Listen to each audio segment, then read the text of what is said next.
Welcome back to another episode of PropSutra with Balaji Rao. Here, we aim to demystify and simplify real estate. On popular demand, we're back with another episode on redevelopment in the state of Maharashtra.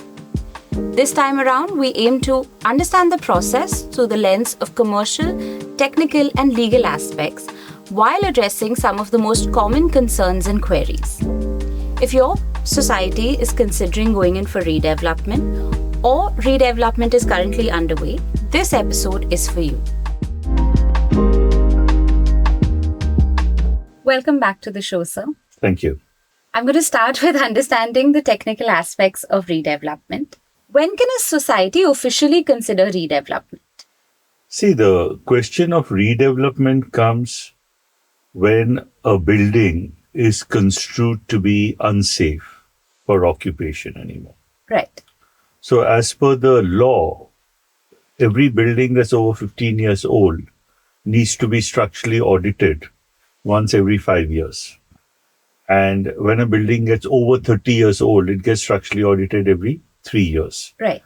Now, if in the structural audit, which is being conducted by a licensed engineer, if for whatever reason it is felt that it is dilapidated and unfit, now there are 4 classifications of it. Right. One, which clearly says that you have to immediately evacuate and demolish it. Right. The second one, C1, which says that, okay, you don't have to maybe demolish it, but you evacuate it and repair it. Right. The third one talks about how you can still repair it with you guys still there. And the fourth one is about minor repairs to just shore up the thing. So if it falls into the first category, you have no choice but to evacuate the building. Right. If it falls in the second category, you'll have to evacuate. They will do it, but you need not pull it down. So the mandatory aspect of redevelopment comes in when your building is considered unfit for occupation, simply put. Okay. But from an optional point of view, Right. can a building opt to get redeveloped? Yes. Okay. Once it crosses 15 years and 30 years, it can opt for redevelopment and say, we don't want structural repairs, we might as well pull it down and take it. Right. So that's an optional way and voluntarily way. So the buildings which you see today going for redevelopment are of both types. Okay. Some which have been condemned, they are very few in fact, actually, if you see. Okay. And some which have voluntarily adopted that, okay, we are 40 years old, 50 years old, Yeah. and we believe it's time for us to bring the building down and put up a new building. Understood. So when a society decides, okay, we wish to go in for redevelopment, the first thing to do is to appoint a PMC. How should they go about doing that? See, I don't think you should first rush into a PMC. How a building should figure out is, if it is a voluntary, if it is not voluntary, then it's a Right. pretty much straightforward thing of rushing in and appointing a PMC and legal counsel and everything. If it is voluntary, I think that you should call for a SGM to discuss Right. whether it is the majority view that they should go in for redevelopment. So I think broadly speaking, that should be the first step. Right. Of course. So that if the SGM agrees that yes, we want to go in for redevelopment and our decision is we should do it, then starts the procedure of how to do it. Okay. Then the decision is not again taken back usually. Right. Okay. Then the process which starts post that, whether you have a special redevelopment committee or you tell the same managing committee to handle it, then the process starts as how do I select a proper PMC who will give a feasibility report. That's the first step. Right. Because we want to know what can be done on this plot of land. Right. I always recommend that 2 people should come in the first step. Okay. One, a PMC, and the other, your society lawyer or a dedicated solicitor or a law firm that looks into these property matters. Why? Because both should go hand in hand, the technical and the legal. Okay. So when you come to the legal aspect, maybe we can expand more on that. But on the technical aspect, the PMC is a person, again, who is licensed and who will know how much can be built on this plot of land as per the current rules. Okay.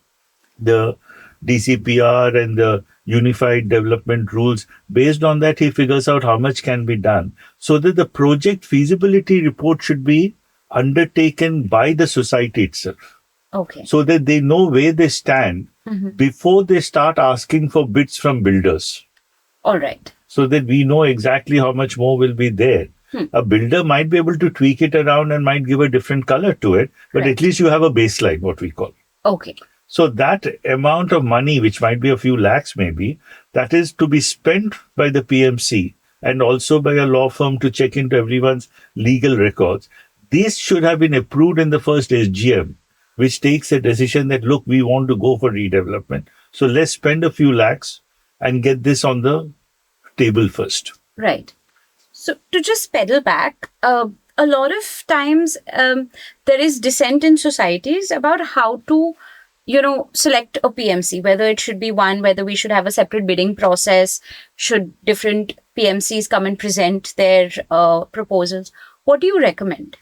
I recommend that they should give themselves 2 weeks. Okay. Tell all the members as well as the committee members to get whoever is a PMC to come on a particular day and present to the body or to a dedicated committee, and they can shortlist from there and then to figure out whom they want to go with. Right. Based on how much he's charging and what are his credentials and what is he, whether they've been impressed by him. Right. Feasibility report is an important document. Can a society go ahead without it? Well, without it, you're blindsided because you don't know. Then a builder can come and say, I'll give you 20% more area or a 30% and someone 40%, and you won't know whether it's valid or not. Right. So you're going blindsided. I wouldn't recommend it. Once the report is ready, the PMC, according to Section 79A, it recommends that the PMC has 2 months to prepare the feasibility report. Now, this has been done. The society's gone through it. The next step is to select a developer. How should they go about it? See, once you have adopted the feasibility report and you know that's your baseline, okay, the best way to select the developer is to do a tendering process. Okay. The PMC will also prepare a tender document and ensure that not only him, but all the members of the society also push it. Because your uncle's nephew or somebody else or a cousin or anybody might be a builder or you might know someone. So get all of them to go through the tender document and bid for it. No? Right. So there's a clause in Section 79. Now we know it's directionary and not mandatory, but it suggests or it rather recommends that societies don't take on a PMC or developer that's a direct relative of any of the society members. What's your thought on that? See, it tends to be better if there is no conflict of interest. But I personally feel that is not possible at all times. Okay. It is okay to take it on, but that member should be recused from the committee then. Okay. You understand? I cannot appoint my brother as a developer and still be negotiating with him. Correct. That's all. When are construction approvals supposed to be procured? See, the first step is once you go through the tendering process, you negotiate with the builder and you agree on the terms and everything. And that is the negotiation stage. Right. And then you actually have an MOU with him. Right. You understand. And you figure out whether you've captured the essence of it, get it approved again by the SGM. And that's when you go into a JDA, Joint Development Agreement, or a DA, a Development Agreement. So if only after that, you understand, would the builder start figuring out the design and the construction aspect of it. Right. The planning stage. You can figure it out earlier also, but usually there will be a lot of changes also.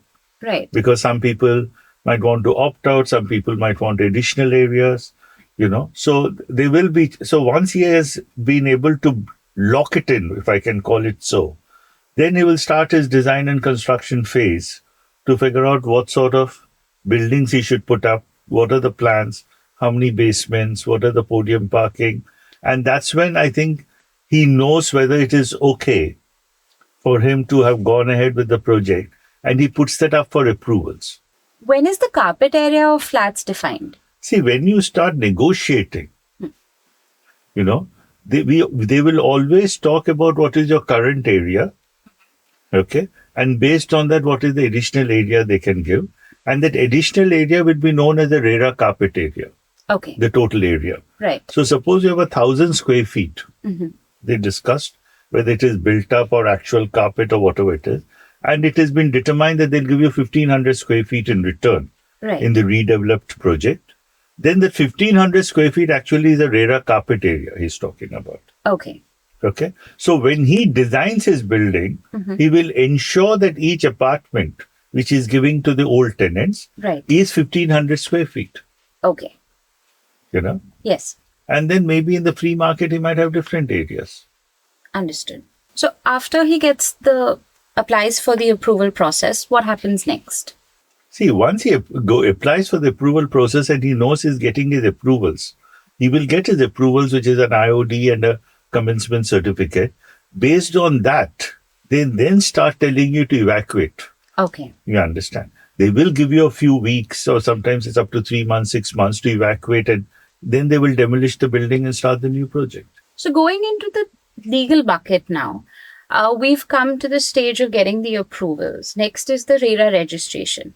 Now, there is some amount of confusion about whether a society needs to procure a RERA registration number or not. Can you help us understand that? No, I would like to take a step back. Okay. So going back to where I told you I want to expand, it's for every society should get a lawyer on board, whether it's already an existing society lawyer or they get a specialized lawyer, because he should go through each owner's file. Okay. He should figure out whether the conveyance of the land has been done to the society and not leave it to the PMC and the builder only. Okay. Okay. So that should be cleaned out, because you should be able to define each society who is the main owner. Right. Okay. And I would also feel that sometimes you should get a single point of contact for each unit. Okay. So that you're not talking to 3 owners at the same time and having a problem. The 3 should decide who will talk for them. Right. Okay. So that is the first step of the legal process, because in old building, some of the agreements would be understamped. Okay. And that would become a problem later. All right. So he should clean up that whole thing. And sometimes the conveyance is not done. Right. And how do you start the redevelopment? Then you have to do a deemed conveyance or get it into the society's records. Yes. So all these have to be cleaned up simultaneously when the PMC is doing the entire tendering and the bidding and negotiation. Okay. So that's where the legal thing starts first. Okay. And then he will help you to be on your side when the development agreement is being negotiated. Right. So that it covers and protects all the old tenants. Okay. Okay. And then there is a question of what we call the PAAA, which is the Permanent Alternate Accommodation Agreement. So that also he has to draft for each member. So he does that. So he has a lot of things which he has to do earlier also, till we come to the stage when you get your approvals and you've brought down the building and you're demolished it. Okay. But when it comes to RERA registration, what you have asked me, Yes. I personally believe whether there is any free market or not, is better to be RERA registered. Understood. Okay. It's always helpful to have It is always helpful because you come under an authority, and it is useful to have RERA as a sort of an arbitration or as sort of a sounding board if something has gone wrong in your negotiation. Another common question societies have is whether it is necessary or recommended to create a separate committee that deals with redevelopment specifically. What do you suggest? I personally feel you should have a separate committee. Okay. Because, see, there is nothing a managing committee has a role if you look at it. Okay. The entire way it has been designed is your special general body or your general body is the only one that can give approvals. Okay. A managing committee is just to do the grunt work, what we call. Okay. So if a managing committee is strapped or not experts at that, and you have other members who are experts but not in the managing committee, it's better for you to form a redevelopment committee. No? Okay. Because every approval has to be given by the general body. Right. Yes. You understand? Yeah. So it is better to have a redevelopment committee, even if it is a broader committee than the managing committee, representing all sections, all who will do the grunt work along with the PMC and the lawyer. So Section 79A recommends that a 2/3 majority is maintained, even a quorum of 2/3 members is maintained during every SGM. What are your thoughts on this? See, the idea is here, as it is the most serious point or agenda which you can ever take up. Right. I don't think they want the question of people present and voting only, Right. like which you have in most of the cases. Mhm. It is the question of the total member strength, whether they are well represented, they are there themselves in the meeting Right. and not through some other person as a proxy, and whether the majority of those members or the whole building members are going to vote. Right. So, for example, if in a society there are 100 members, Yes. they would expect at least 67 members to be present physically, Right. not even by video or by phone or anything or by proxy, Correct. in the meeting that approves the whole process of redevelopment. Yes. And out of that 67 members, at least 51 members out of 67 should then be approving the proposal. Right. It is not half of 67. Right. It is half of the entire strength of the society. Right. So with that, they are quite confident that when they say majority has approved, Right. it is 51 who have been actually physically there, present, who are actually approving that they should go ahead with the redevelopment. Right.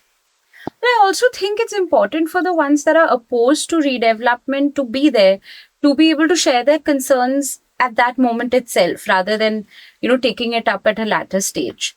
Yes, of course. If they are not there, then how can they take it up at a later stage? No, I mean, people who file petitions later, once the process... See, there are other issues. We will discuss that when we Right. come to the people issues, which we say are the behavioral issues. Yes. But the law is trying to protect everyone by saying it is the majority, it is not majority of those present. Right. So out of 100, if say 60 are only present, it's not that you can pass it also, even if 51 agree. Right. So the both ways they're looking at it, that it is widely, debated, Right. if I can say so.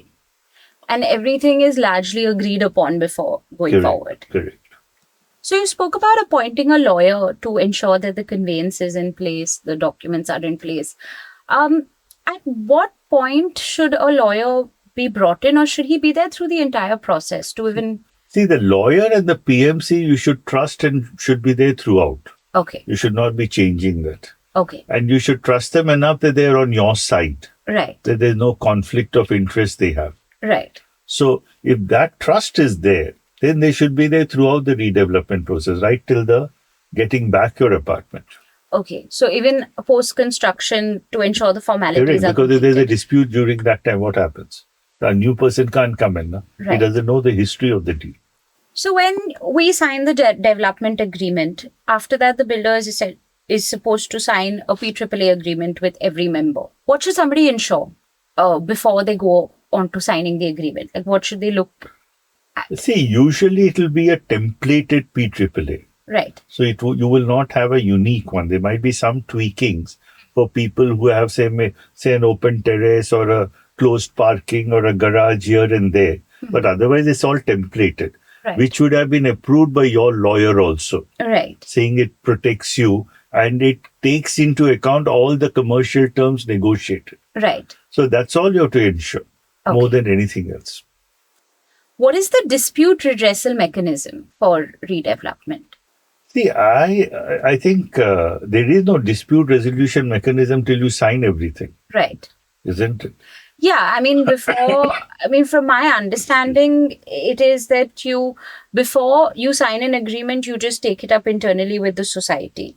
Once it has been done and you have any issues, if it's registered with RERA, then RERA takes into account. Otherwise, it's a contract, you can take it up in the court.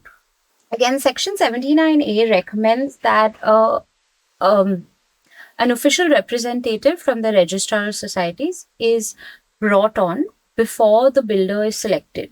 Now, this person's role, basically, he comes in to ensure that the bidding process and selection of a developer is... Not just that. See, he's also supposed to have been present at the meeting where the approval is done for redevelopment. Okay. So that tomorrow it is not somebody saying that there was actually not 67% present or 51% have approved it. Right. It is supposed to be recorded also, video recording. Right. So he is supposed to supervise that final thing that yes, the society has agreed for redevelopment. Right. That's the first major step. Right. The second major step comes in when he has to be there when you're selected the developer. Right. Along with the commercial terms. So this is a sort of a supervision and overseeing by the Registrar of Cooperative Societies through his authorized officer to see that somebody can't say in that meeting this has been fudged. Okay. You understand? So it's not just an internal meeting and two groups tomorrow fighting about it. He is seeing the major milestones which it is going through. So he would be overseeing the tendering, he would be overseeing whether it has been opened, negotiated, shortlisted, and the final award. So to summarize, three very important people: the authorized representative of the registrar, the society lawyer, and the PMC. Correct. They play a very critical role. Correct. Because the lawyer and the PMC have to understand that they report to the general body, just like an auditor of a company reports to the general body. He doesn't only report to the board. Right. So he is representative of all the people of the society. Right. So they should be independent and fair and equitable. Thank you so much, sir. You're welcome. That's a wrap for this week's episode. Thank you so much for tuning in. Do share your thoughts and feedback in the comment section below. Hit the bell icon for regular notifications. Follow us on our social media handles given below. Thank you so much.